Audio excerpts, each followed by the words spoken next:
Terima kasih. Saya juga nak ucap ribuan terima kasih kepada 4 orang ahli yang berhormat yang terlibat dalam perbahasan, iaitu ahli yang berhormat Jelutong, yang berhormat Kuala Kedah, yang berhormat Jerai dan juga yang berhormat Kuala Krai. Terima kasih ataslah sokongan mereka terhadap rang undang-undang ini.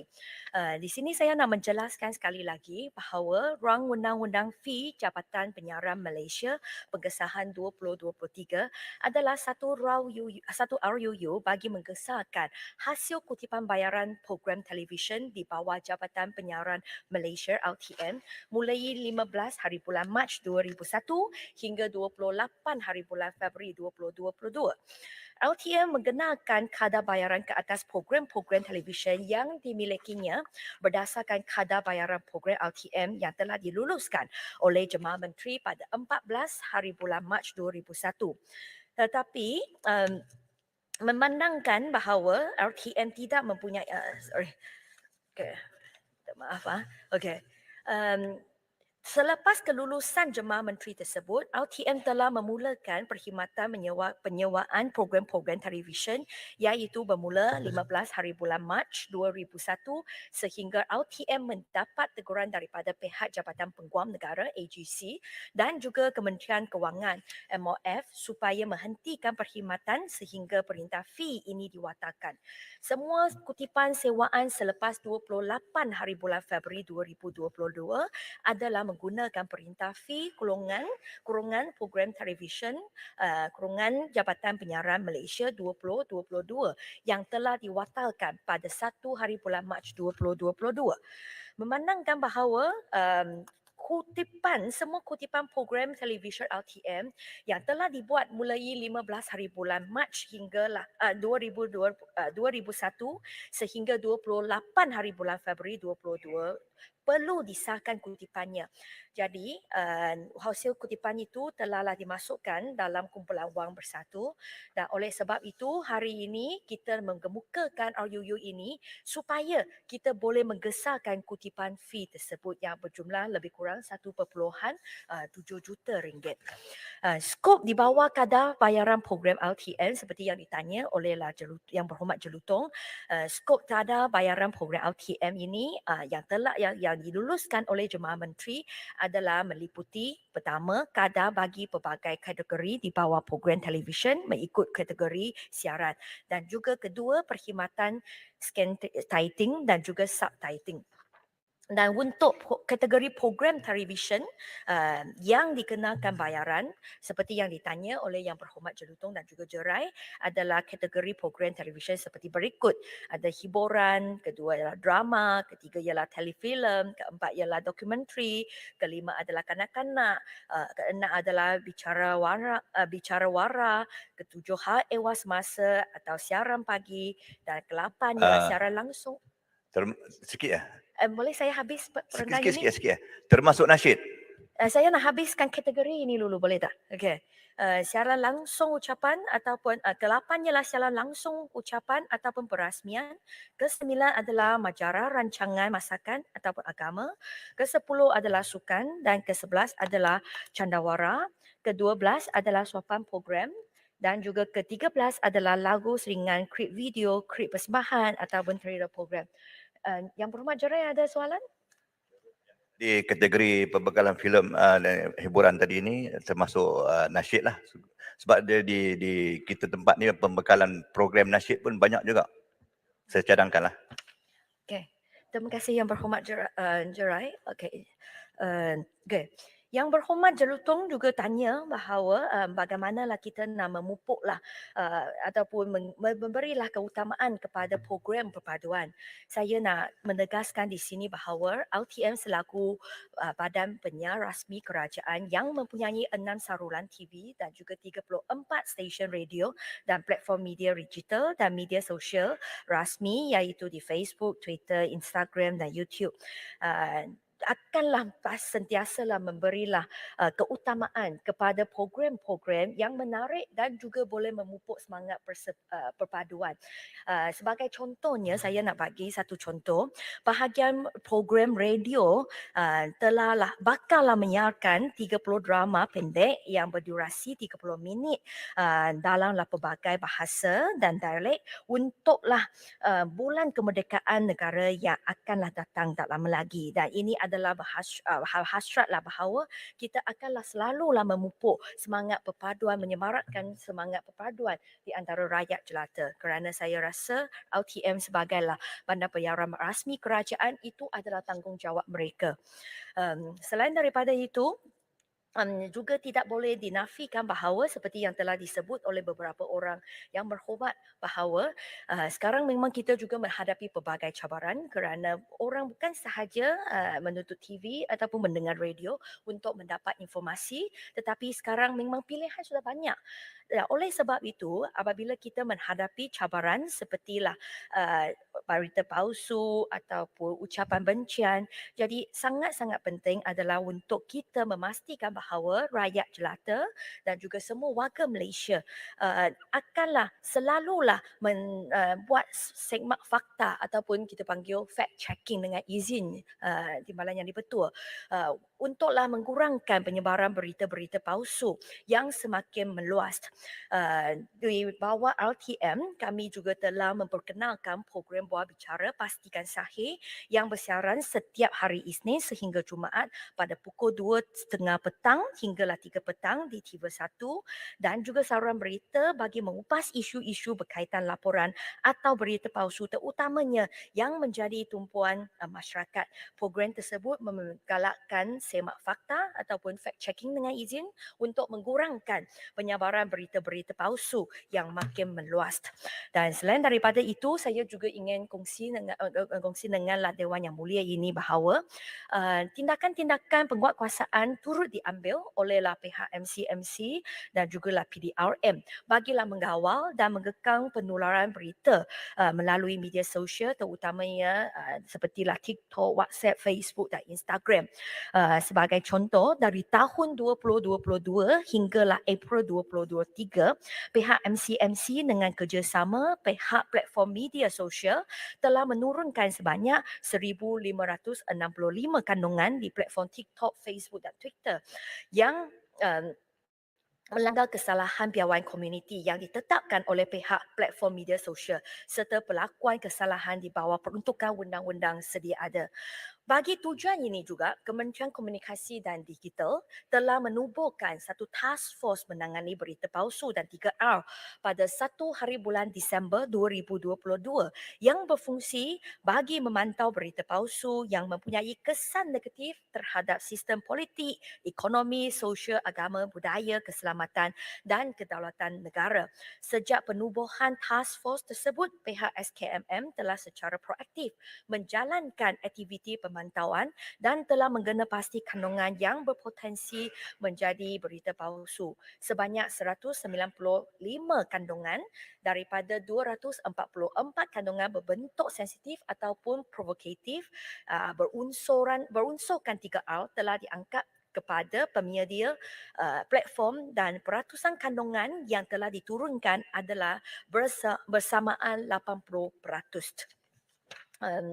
Pihak kementerian sentiasa meneruskan langkah advokasi dalam membudayakan amalan tidak pasti, jangan kongsi dan sentiasa menyebarkan kandungan yang positif dalam kalangan masyarakat. Menteri, Selain dari Menteri sebelum pergi ke subjek yang lain. yes. Okey. Saya berterima kasih di atas penerangan yang telah diberikan oleh Menteri. Saya merakamkan ucapan penghargaan di atas langkah-langkah yang telah diambil oleh pihak kementerian di dalam mengekang berita-berita palsu dalam Facebook, WhatsApp dan sebagainya. Saya juga memohon Yang Berhormat Menteri supaya memberi perhatian kepada penyiaran gambar-gambar dalam sinema. Dan saya merujuk kepada gambar ataupun tayangan Mat Kilau. Subjek yang telah kita bincangkan dalam perbahasan ketika dibahaskan oleh Yang Berhormat Jerai tadi. Memang kita menyokong Mat Kilau sebagai seorang pahlawan, pendekar yang telah melawan menentang British Tetapi pada masa yang sama kita lihat gambar itu juga telah memberikan gambaran seolah-olah kaum Punjabi di Malaysia uh, telah bekerja untuk orang-orang Inggeris dan telah melakukan perkara-perkara yang tidak sepatutnya kepada kaum orang Melayu. Dan ini telah membangkitkan ketidakpuasan hati di kalangan kaum Punjabi. Jadi saya di sini mohon kalau boleh Jabatan Penyiaran dan RTM memberi penekanan kepada gambar-gambar tersebut dan menasihat atau membuat suntingan terhadap gambar-gambar itu supaya ia tidak menimbulkan rasa tidak puas hati di kalangan mana-mana kaum tertentu. Terima kasih saya ucapkan.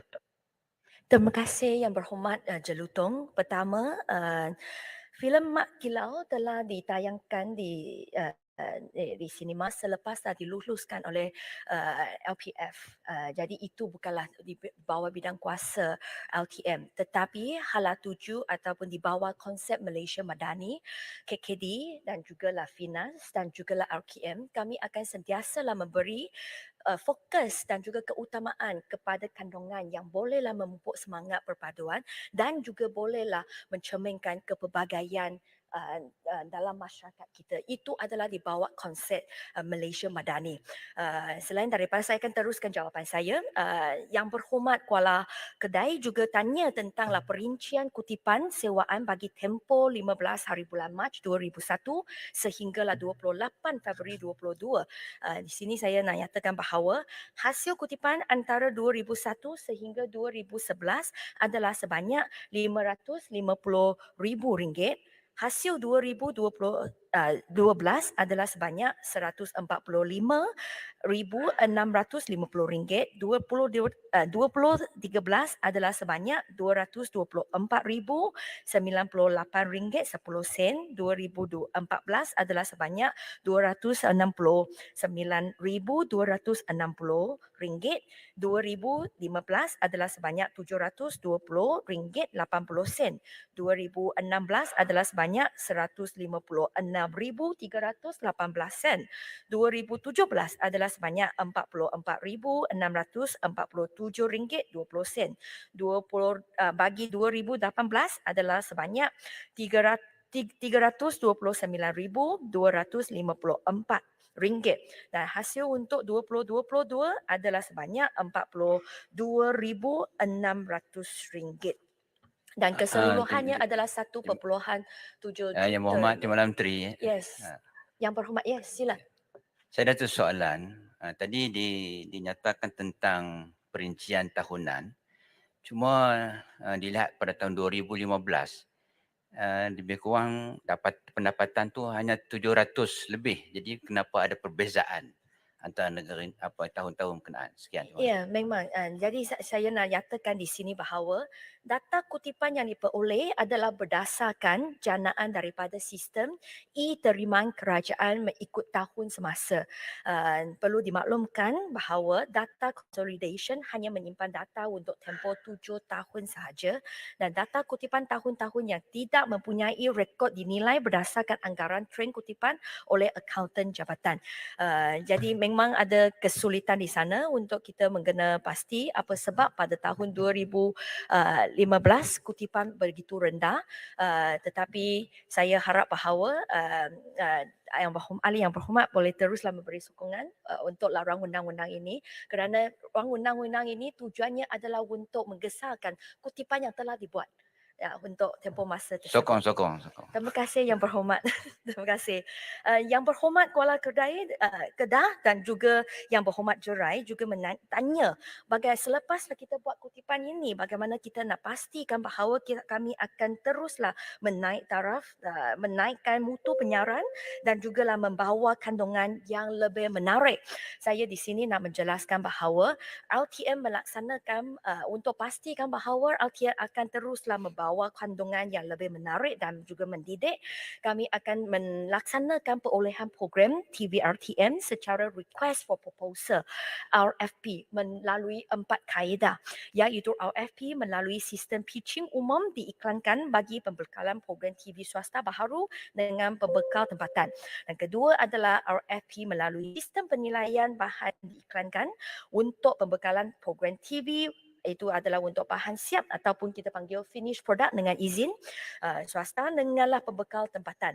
Dan ketiga adalah RFP melalui sistem pitching, bagilah pembekalan program TV, sambung siri, program swasta denganlah pembekal tempatan.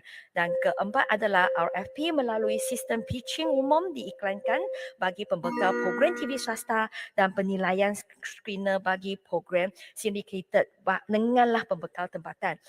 Kami akan teruslah tambah baik SOP untuk proses pitching ini untuk pastikan bahawa kami bolehlah selalu bawa konten yang terbaru, yang semasa dan juga menarik dan juga mendidik untuklah pastikan bahawa LTM bolehlah bersaing denganlah TV station ataupun dan juga radio station TV dan radio yang lain yang khasnya di bawah swasta.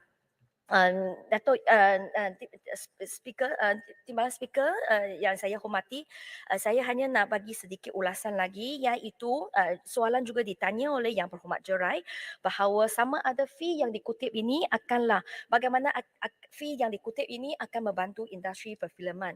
Untuk maklumat Yang Berhormat, fee yang dikutip ini tidak akan membantu industri perfilman secara terus. Kerana itu adalah fee yang dikutipkan oleh LTM. Tetapi untuk maklumat yang berhormat bahawa memang untuk di bawah belanjawan 2023, satu peruntukan sebanyak 120 juta ringgit telah diluluskan sebagailah dana kandungan digital, di mana Finas juga telah dapat peruntukan sebanyak 53 juta ringgit dan MDEC juga telah dapat satu peruntukan sebanyak 22 juta ringgit untuklah membantu industri perfilman dan juga animasi-animasi di negara kita. Kami juga harap bahawa kami bolehlah menghasilkan lebih banyak filem yang bermutu tinggi dan juga animasi-animasi sepertilah Upin Ipin, Mekamato yang bukan sahaja disukai olehlah semua penonton tetapi jugalah membawa balik anugerah antarabangsa. Untuk isu Yang Berhormat Kuala Krai tentanglah konsert saya di sini hanya nak bagi sedikit ulasan bahawa saya rasa PMX sebagailah seorang manusia juga tak salah untuk beliau adalah singer-singer, penyanyi-penyanyi yang beliau gemari dan sukai. Jadi saya rasa satu video ataupun satu ucapan yang tidak melebihi 3 minit tidak akan bawa apa-apa kesan buruk ataupun kesan negatif.